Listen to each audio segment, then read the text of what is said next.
السلام علیکم ورحمۃ اللہ وبرکاتہ۔ بسم اللہ الرحمن الرحیم۔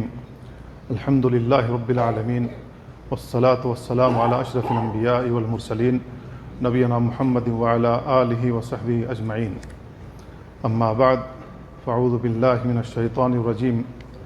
ما اصاب من مصیبۃ فی الارض ولا فی انفسکم الا فی کتاب من قبل ان نبرأها ان ذلک علی اللہ یسیر۔ برادران اسلام اور عزیز بھائیوں، سفر کا مہینہ چل رہا ہے۔ سفر کے مہینے کو زمانے جاہلیت میں منحوس سمجھا جاتا تھا، اور ہمارے اس زمانے میں بھی بہت سے لوگ ایسے ہیں جو سفر کے مہینے کو منحوس سمجھتے ہیں۔ اس میں شادی بیاہ نہیں کرتے، اس میں کسی اہم کام کے لیے سفر نہیں کرتے۔ کوئی کام جسے وہ کرنا چاہتے ہوں اور وہ کام ضروری بھی ہو اور اہم بھی، تو اس کو ٹال دیتے ہیں اور سمجھتے ہیں کہ اگر ہم نے یہ کام اس مہینے میں کیا، یا اگر ہم نے شادی بیاہ اس مہینے میں کی، یا اگر ہم نے کسی اہم کام کے لیے سفر کیا، تو ہمارا وہ کام نہیں ہوگا۔ تو سفر کے مہینے کو آج بھی منحوس سمجھا جا رہا ہے۔ تو میرے بھائیوں، اللہ تعالیٰ نے جتنے بھی مہینے بنائے ہیں وہ تمام مہینے اللہ رب العالمین کے تخلیق کردہ ہیں۔ کوئی مہینہ منحوس نہیں ہوتا۔ سفر کے مہینے کو سفر کیوں کہتے ہیں؟ اس کی وجہ یہ ہے کہ تمام حجاج جب حج کرنے کے لیے مکہ آتے تھے تو محرم کے مہینے میں اپنے اپنے ملکوں اور اپنے اپنے وطنوں کے لیے روانہ ہو جاتے تھے، اور سفر کے مہینے میں مکہ خالی ہو جایا کرتا تھا۔ اس وجہ سے اس کو سفر کا مہینہ قرار دیا گیا۔ اس کی دوسری وجہ یہ بیان کی جاتی ہے کہ زمانے جاہلیت میں بہت سے قبائل دوسروں پر حملہ کر دیتے تھے، تو جس قبیلے پر وہ لوگ حملہ کرتے تھے اس کے تمام سامان اور مال و متاع لوٹ لیا کرتے تھے، اس کو صفر بنا دیا کرتے تھے، گویا کہ وہ کنگال ہو گیا۔ اس مناسبت سے اس مہینے کو سفر کا مہینہ کہا گیا۔ بہرحال سفر کا مہینہ اللہ رب العالمین کا تخلیق کردہ ہے۔ اللہ رب العالمین نے سال کے 12 مہینے بنائے ہیں۔ اللہ رب العالمین نے ان 12 مہینوں میں سے 4 مہینہ حرمت والا قرار دیا ہے۔ ذوالقعدہ کا مہینہ، ذی الحجہ کا مہینہ، محرم کا مہینہ اور رجب کا مہینہ، یہ حرمت والے 4 مہینے ہیں۔ اللہ رب العالمین نے ان کو حرمت والا اسی دن سے بنایا ہے جس دن اللہ رب العالمین نے آسمان و زمین کی تخلیق کی۔ اللہ رب العالمین نے بیان فرمایا، ان عدت الشہور عند اللہ 12 شہرا فی کتاب اللہ یوم خلق السماوات والارض منها 4 حرم ذلک الدین القیم فلا تظلموا فیہن انفسکم۔ اللہ رب العالمین نے بیان فرمایا، مہینوں کی گنتی اللہ رب العالمین کے نزدیک 12 ہے جو اللہ کی کتاب میں ہے، اسی دن سے جس دن اللہ تعالیٰ نے آسمان و زمین کی تخلیق کی۔ ان میں سے 4 حرمت والے مہینے ہیں۔ یہ سیدھا دین ہے، لہذا ان میں جنگ و جدال کی ابتدا کر کے اپنے نفسوں پر ظلم نہ کرو۔ تو اللہ رب العالمین نے حرمت والے مہینوں میں جنگ و جدال کی ابتدا کرنے سے منع فرمایا۔ تو مشرکین ایسا کیا کرتے تھے کہ وہ لوگ محرم کے مہینے کو کبھی حلال بنا لیتے اپنے فائدے کے لیے، اور اس کی جگہ پر سفر کے مہینے کو حرمت والا بنا دیتے۔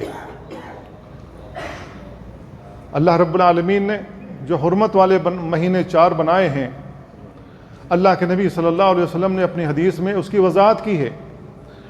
ابو بکرہ نفع الحارث رضی اللہ تعالیٰ عنہ بیان کرتے ہیں، رسول اللہ صلی اللہ علیہ وسلم نے بیان فرمایا، ان الزمان قد استدار کہیئتہ یوم خلق السماوات والارض، زمانہ گھوم گھام کر اب اپنی اصلی حیت میں آ گیا ہے، جس حیت پر اللہ رب العالمین نے آسمان و زمین کی تخلیق کی تھی۔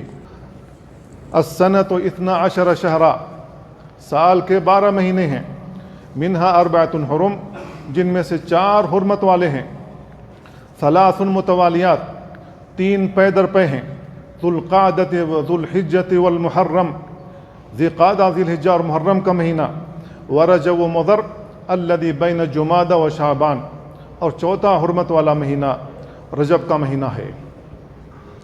تو مشرکین اس بات کو جانتے تھے کہ یہ 4 حرمت والے مہینے ہیں، لیکن اپنے فائدے کے لیے وہ کبھی محرم کے مہینے کو حلال کر لیتے، جس کا مال لوٹنا ہوتا اس پر حملہ کر دیتے، اور اس کی جگہ پر سفر کے مہینے کو حرمت والا بنا دیتے۔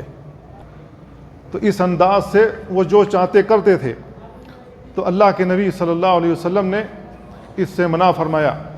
اللہ رب العالمین نے اس سے منع فرمایا، انما النسیء زیادۃ فی الکفر، جو مہینوں کو آگے پیچھے کر رہے ہو یہ کفر میں زیادتی ہے، اللہ رب العالمین نے اس سے منع فرمایا۔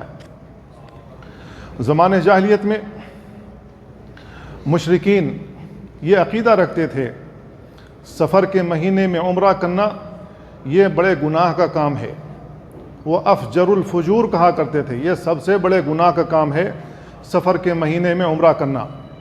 ابن عباس رضی اللہ عنہ بیان کرتے ہیں، کانوا یرون ان العمرۃ فی اشہر الحج من افجر الفجور فی الارض۔ ابن عباس رضی اللہ عنہ بیان کرتے ہیں کہ مشرکین کہا کرتے تھے کہ اشہر حج میں عمرہ کرنا یہ انتہائی گناہ کا کام ہے۔ وَيَجْعَلُونَ الْمُحَرَّمَ سَفَرًا، محرم کے مہینے کو سفر بنا دیتے۔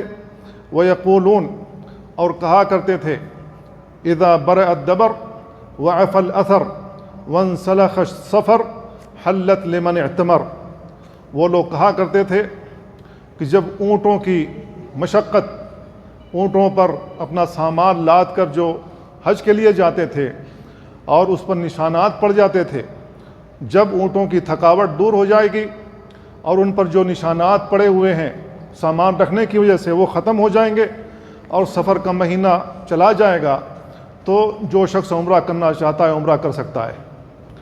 یہ صحیح بخاری اور صحیح مسلم کی روایت ہے۔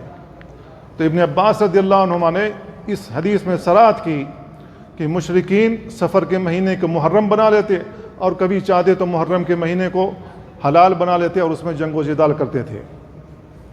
تو زمانے جاہلیت میں ایسا کیا جاتا تھا۔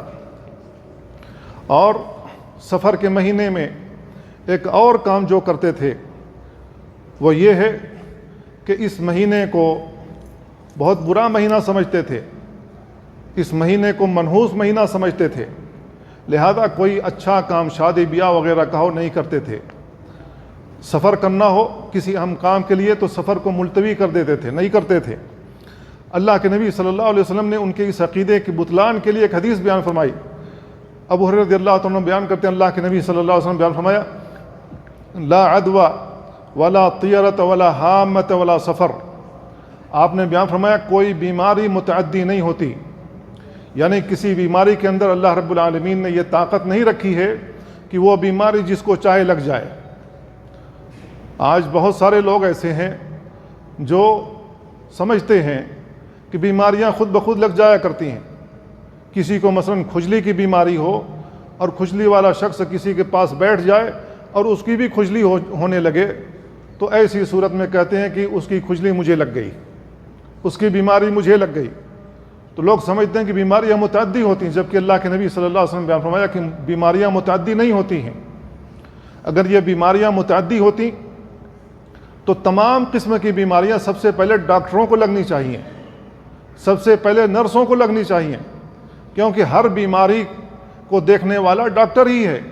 کسی بھی قسم کی بیماری ہو، سب سے پہلے ہم علاج کے لیے ہاسپٹل میں جاتے ہیں، ڈاکٹر ہی ہمارا نبض پکڑتا ہے، ہمارا جسم چھوتا ہے، اور ہمارے جسم کے جس حصے کو بھی وہ ہاتھ لگاتا ہے تو ظاہر ہے اس کو بھی بیماری ٹرانسفر ہونی چاہیے۔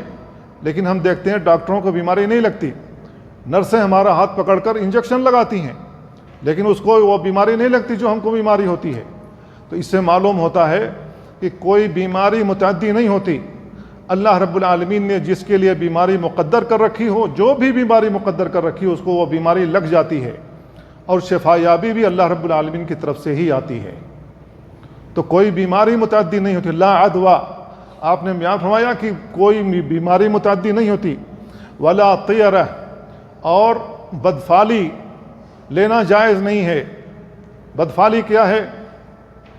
ہم صبح صبح کام کے لیے گھر سے نکلیں، سامنے سے کالا کتا گزر جائے، سامنے سے بلی گزر جائے، لوگوں کا عقیدہ اتنا خراب ہو گیا، کہتے ہیں بلی نے ہمارا راستہ کاٹ دیا، جس کام کے لیے ہم سفر کرنا چاہتے تھے اب وہ کام سکسیس نہیں ہوگا، وہ کامیاب نہیں ہوگا سفر ہمارا، لہذا اپنا سفر ملتوی اگلے دن سفر کریں گے۔ کسی عورت پر، کسی بھٹیارن پر پہلے نظر پڑ جاتی تھی تو کہتے ہیں کہ گھر سے نکلنے کے بعد سب سے پہلے بھٹیارن پر نظر پڑی ہے، لہذا جس کام کے لیے ہم جا رہے تھے اب وہ کام نہیں ہوگا۔ وہ منحوس سمجھتے ہیں، وہ اس سے بدفعلی لیتے ہیں۔ اللہ کے نبی صلی اللہ علیہ وسلم بیان فرمایا ولا طیرہ، بدفعلی لینا جائز نہیں ہے۔ ولا ہامہ، اور کسی کے گھر پر الو بیٹھ جائے یا الو کی آواز رات میں سن لے تو لوگوں کا عقیدہ بگڑا ہوا اس قدر ہے، لوگ سمجھتے ہیں کہ اس گھر پر کوئی بیماری، کوئی آفت آنے والی ہے۔ کسی کے گھر کے مڈیر پر، کسی کے چھت پر اگر کوا بیٹھ جائے، لوگ سمجھتے ہیں اس گھر کو کوئی نہ کوئی آفت آنے والی ہے۔ لوگوں کا عقیدہ اس قدر بگڑا ہوا ہے۔ اللہ کے نبی صلی اللہ علیہ وسلم بیان فرمایا کہ ولا ہامہ، کوئی بھی الو کی وجہ سے بیماری نہیں آتی، مشکلات نہیں آتی، پریشانیاں نہیں آتی، بلکہ اللہ رب العالمین اگر اس گھرانے پر پریشانیوں کو مقدر کر رکھا ہے تو پریشانی آ کر رہے گی، لیکن الو لایا ہو پریشانی کو، ایسا نہیں ہے۔ ولا سفر، اور سفر کا مہینہ بھی منحوس نہیں ہے۔ اللہ کے نبی صلی اللہ علیہ وسلم نے اس حدیث میں اس زمانے جاہلیت کا جو عقیدہ تھا اس کو باطل قرار دیا اور فرمایا کہ یہ چیزیں نہیں ہوتی ہیں۔ یہ جو زمانے اللہ رب العالمین نے بنا رکھے ہیں، یہ صبح و شام کا آنا، رات اور دن کا آنا جانا، اس کے اندر کوئی ایسی تاثیر نہیں ہے کہ وہ کسی کی قسمت کو تبدیل کر دیں۔ اللہ رب العالمین نے جو تقدیر بنائی ہے اس میں ان زمانوں کا کوئی دخل نہیں ہے۔ اللہ رب العالمین نے لوگوں کی تقدیریں اس وقت بنائی ہیں جب اللہ رب العالمین نے آسمان و زمین ابھی پیدا بھی نہیں کیا تھا، لوگوں کی ابھی تخلیق بھی نہیں ہوتی، اس سے 50,000 سال پہلے اللہ رب العالمین نے لوگوں کی تقدیر بنا دی تھی۔ تو زمانے کی تاثیر کہاں ہو سکتی ہے ہماری تقدیروں میں؟ لیکن لوگ سمجھتے ہیں کہ بلی نے راستہ کاٹ دیا ہے تو اب اس نے ہماری تقدیر کاٹ دی ہے، ہماری تقدیر پر اثر انداز ہو گیا ہے، اس لیے وہ اس کو منحوس سمجھتے ہیں۔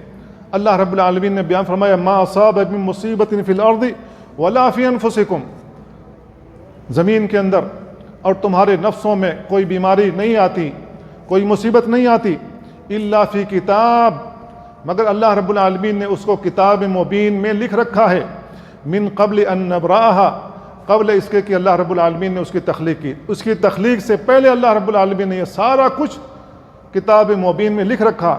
ان ذلک علی اللہ یسیر، یہ اللہ پر بہت ہی آسان ہے۔ ابو ہریرہ رضی اللہ تعالیٰ عنہ کی روایت میں اللہ کے نبی صلی اللہ علیہ وسلم بیان فرماتے ہیں لا عدویٰ، کوئی بیماری متعدی نہیں ہوتی، ولا سفر، سفر کا مہینہ منحوس نہیں ہے، ولا ہامہ، اور الو کی وجہ سے کوئی بیماری نہیں آتی۔ قال اعرابی یا رسول اللہ، ایک اعرابی نے کہا، ایک دیہاتی نے کہا اللہ کے رسول، فما بال ابلی تکون فی الرمل کانها الضباء، آپ کا کیا خیال ہے کہ میرا صحیح سلامت اونٹ ریتوں میں چلتا پھرتا ہے، وہ بالکل صحت مند ہوتا ہے، فیات البعیر الاجرب، کھجلی والا کوئی اونٹ آتا ہے، وہ ہمارے اونٹ کے ساتھ خلط ملط ہو جاتا ہے، گھل مل جاتا ہے، تو اس کو بھی وہ بیماری لگ جاتی ہے۔ اللہ کے نبی صلی اللہ علیہ وسلم بیان فرمایا فمن اعد الاول، پہلا جو اونٹ جس کو کھجلی کی بیماری لگی اس کو کس نے بیمار کیا؟ ظاہر ہے کہ پہلا اونٹ جس کو بیماری لگی کھجلی کی تو اس کو اللہ رب العالمین نے وہ بیماری دی ہے، تو اللہ رب العالمین نے جس اونٹ کو بیماری دی، اللہ رب العالمین نے دوسرے اونٹ کو بھی وہ بیماری دے دی۔ اب ایسا نہیں ہے کہ یہ کھجلی والا اونٹ دوسرے کے ساتھ مل گیا تو اس نے کھجلی کی بیماری اس اونٹ کو بھی دے دی۔ اسی وجہ سے رسول اللہ صلی اللہ علیہ وسلم نے فرمایا فمن عاد الاول، پہلے اونٹ کو کس نے کھجلی کی بیماری دی؟ ظاہر ہے اس کا جواب ہے کہ اللہ رب العالمین نے۔ تو جو اللہ رب العالمین یہ بیماری دیتا ہے وہی شفا بھی دیتا ہے۔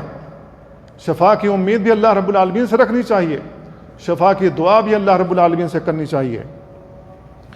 سفر کے مہینے کو منحوس سمجھا جاتا تھا پہلے بھی اور آج بھی، اور اس کے تئیں ایک عقیدہ یہ بھی رکھا جاتا ہے کہ ہر سال 3,20,000 بلائیں آسمان سے اترتی ہیں، اور سفر کا جو آخری بدھ ہوتا ہے، آخری بدھ کو یہ ساری بلائیں اترتی ہیں۔ ایک عقیدہ یہ بھی ہے، آج بھی یہ عقیدہ موجود ہے۔ سفر کا جو آخری ہفتہ ہوتا ہے، آخری ہفتے میں جو بدھ کا دن ہوتا ہے، اسی دن یہ ساری بلائیں اترتی ہیں، نازل ہوتی ہیں، اور یہ سال کا سب سے برا دن ہوتا ہے۔ اب اس کے حل کے لیے جن کا عقیدہ اس قدر بگڑا ہوا، ان کے حل کے لیے انہوں نے کیا نکالا؟ انہوں نے کہا کہ صلاۃ الضحیٰ جو چاشت کی نماز ہے وہ 4 رکعت پڑھنی ہے ایک سلام سے، اور سورہ فاتحہ کے بعد سورہ کوثر 17 مرتبہ، سورہ اخلاص 50 مرتبہ، اور معوذتین 1 مرتبہ ہر رکعت میں پڑھنا ہے، اور سلام پھیر دینا ہے۔ اور جب سلام پھیرے تو اس وقت کہنا ہے اللہ غالب علی امری ولکن اکثر الناس لا یعلمون، 360 مرتبہ کہنا ہے، 360 مرتبہ۔ اور جب نماز ختم ہو جائے اس وقت سبحان ربک رب العزت عما یصفون وسلام علی المرسلین والحمد للہ رب العالمین پڑھنا ہے۔ جو شخص یہ 4 رکعت صلاۃ الضحیٰ پڑھ لے گا اور اس میں اس بات کا اہتمام کرے گا تو اس کی ساری بلائیں، اس کے پاس ساری بلائیں نہیں آئیں گی، وہ تمام بلاؤں سے محفوظ رہے گا۔ یہ ایسی نماز ہے جس کا قرآن و سنت میں کوئی دلیل ہی موجود نہیں ہے، قرآن و سنت میں اس کا کوئی حوالہ ہی موجود نہیں ہے، یہ من گھڑت حدیث ہے۔ اللہ کے نبی صلی اللہ علیہ وسلم نے بیان فرمایا من احدث فی امرنا ھذا ما لیس منہ فہو رد، جس نے ہمارے دین میں کوئی نئی بات ایجاد کی جس کا تعلق ہمارے دین سے نہیں، وہ مردود ہے۔ ومن عمل عملا لیس علیہ امرنا فہو رد، جس نے کوئی ایسا عمل کیا جس کا تعلق ہمارے اس دین سے نہیں ہے وہ عمل مردود ہے، غیر قابل قبول ہے۔ تو یہ جو شخص عقیدہ رکھتا ہو کہ یہ نماز جو چاشت کی پڑھی جاتی ہے 4 رکعت ایک سلام سے، اور اس میں اس انداز سے پڑھنا ہے، اس نماز کا سنت سے کوئی تعلق نہیں ہے۔ نبی کریم صلی اللہ علیہ وسلم کی کوئی حدیث ایسی موجود نہیں ہے، کوئی حدیث کی کتاب ایسی موجود نہیں جس میں یہ چیز پائی جاتی ہو۔ تو جو شخص اس نماز کو رسول اللہ صلی اللہ علیہ وسلم کی جانب منسوب کرے وہ جھوٹا انسان ہے۔ لیکن جھوٹے لوگوں نے یہ حدیث بنا کر کے اللہ کے نبی صلی اللہ علیہ وسلم کی جانب منسوب کیا، اور ایسی من گھڑت نماز کو اسلام کی جانب منسوب کیا۔ بہت سے جو جاہل حضرات ہیں سفر کے مہینے میں ایک اور کام کرتے ہیں، اور وہ کام یہ ہے کہ قرآن مجید کی آیت سلام علی نوح فی العالمین، اس کو کسی پرچی پر لکھ کر پانی میں ڈال دیتے ہیں، پانی میں وہ گھل جاتا ہے، اس کا رنگ مکس ہو جاتا ہے۔ اب وہ پانی کو خود بھی پیتے ہیں، دوسروں کو بھی پلاتے ہیں، ایک دوسرے کو ہدیہ کرتے ہیں، اور ان کا عقیدہ ہوتا ہے کہ یہ والا پانی پینے سے ان کی جو بلائیں ہیں، پریشانیاں ہیں، بیماریاں ہیں، ساری رفع ہو جائیں گی، دور ہو جائیں گی۔ اور یہ سارا کچھ اسی مہینے میں کیا جاتا ہے۔ تو میرے بھائیوں، یہ ایسی بدعت ہے، ایسی قبیح بدعت ہے جس کا سنت سے کوئی تعلق نہیں ہے۔ رسول اللہ صلی اللہ علیہ وسلم سے ایسا کرنا ثابت نہیں ہے، نہ کسی صحابہ سے، کسی بھی صحابی سے ایسا کرنا ثابت نہیں ہے، نہ کسی تابعی سے ایسا کرنا ثابت ہے۔ تو ایسا کام جو لوگوں نے خود ہی گڑھ لیا ہو اور اس کو اسلام کی جانب منسوب کرتے ہوں کہ یہ کام دین کا ہے، تو یہ کام لوگوں کے کہنے سے دین کا نہیں ہو جاتا، بلکہ دین کا کام وہی ہوتا ہے جو اللہ تعالیٰ نے بیان فرمایا کہ یہ دین کا کام ہے، یا دین کا کام وہ ہوتا ہے جسے رسول اللہ صلی اللہ علیہ وسلم بیان فرمایا کہ یہ دین کا کام ہے۔ تو ایسا کام اس سفر کے مہینے میں کیا جاتا ہے۔ سفر کے مہینے میں بدشگونی لی جاتی ہے، سفر کا مہینہ آتے ہی بدشگونی شروع ہو جاتی ہے۔ اللہ کے نبی صلی اللہ علیہ وسلم نے اس عقیدے کو باطل قرار دیا، فرمایا ولا طیرہ، بس شگونی نہیں لینا ہے۔ اللہ کے نبی صلی اللہ علیہ وسلم فال لیا کرتے تھے، نیک فال۔ جب اللہ کے نبی صلی اللہ علیہ وسلم عمرے کے لیے گئے اور مشرکین نے آپ کو عمرہ کرنے سے روک دیا، صلح و مصالحت کی بات آئی دیر تک اور کئی دنوں تک یہ مسئلہ چلتا رہا، تو ادھر سے سہیل نامی، مشرکین کی جانب سے سہیل نامی ایک آدمی آیا، اس کو دیکھ کر رسول اللہ صلی اللہ علیہ وسلم نے نیک فال لیا، اور اللہ کے نبی صلی اللہ علیہ وسلم نے بیان فرمایا کہ اب اللہ تعالیٰ تمہارے کام کو آسان کر دے گا، اور صلح و مصالحت کی بات ہو گئی اور اس پر دستخط بھی ہو گیا، جنگ بندی ہو گئی۔